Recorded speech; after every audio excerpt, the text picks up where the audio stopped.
Hello दोस्त, नमस्ते, प्रणाम। अपने यूट्यूब पे स्वागत करते हैं। देखिए बहुत सुंदर धमाकेदार राम बन गए हैं, वन से लौटे, उसी पर के हम लोग गीत लेकर आए दोनों लोग। अगर आप लोग के अच्छा लगी तो फुल आवाज करके सुनिए शुरू से लास्ट। आनंद भैली माई हो भैली माई, बनवा में आवेला लाखन दुनो भाई, बनवा से आवेला लाखन दुनो भाई। हाथ जोड़ के बोल रघुराई, सुना के कही माई। हाथ जोड़ के बोल रघुराई, सुना के कही माई। आगे दर्शन दुआरे दा हमारी माई, बनवा से आवेला लाखन दुनो भाई, बनवा से आवेला लाखन दुनो भाई। कोप भवन से ले गई बोली, सुना पुत्र रघुराई। कोप भवन से के कही बोली, सुना पुत्र रघुराई।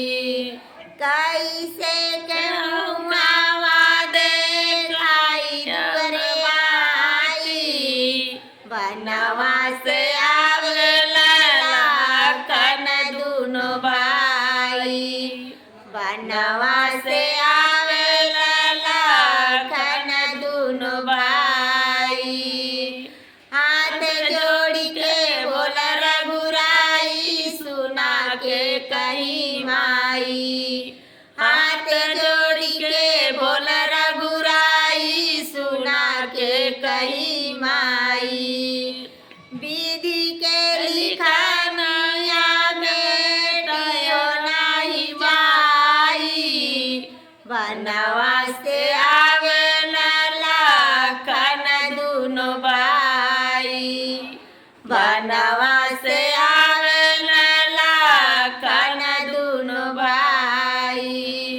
विधि के लिखनिया बेटियो नहीं जाई, आके दर्शन दुआरे दे दा हमारी माई।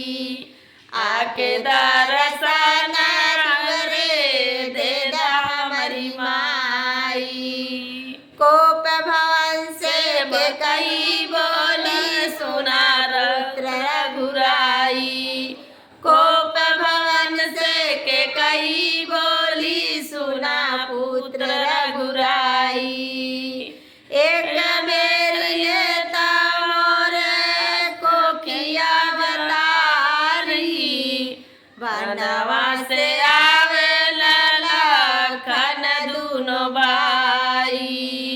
एक बेर लेता मोरे को किया बतारी, बनवा से आवेला लाखन दुनो भाई।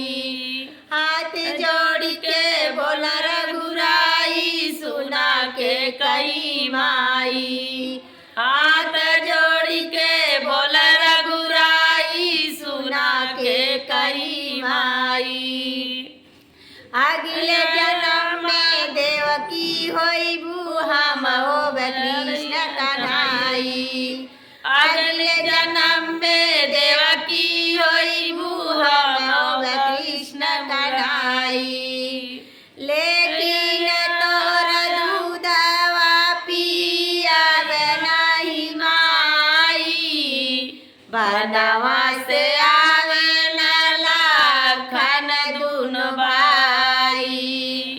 लेकिन तोर दूधवा पियावे नहीं माई, बनवा से आवेला लाखन दुनो भाई। बहुत सुंदर राम के वन से लौटे, उसी पर के गीत किया।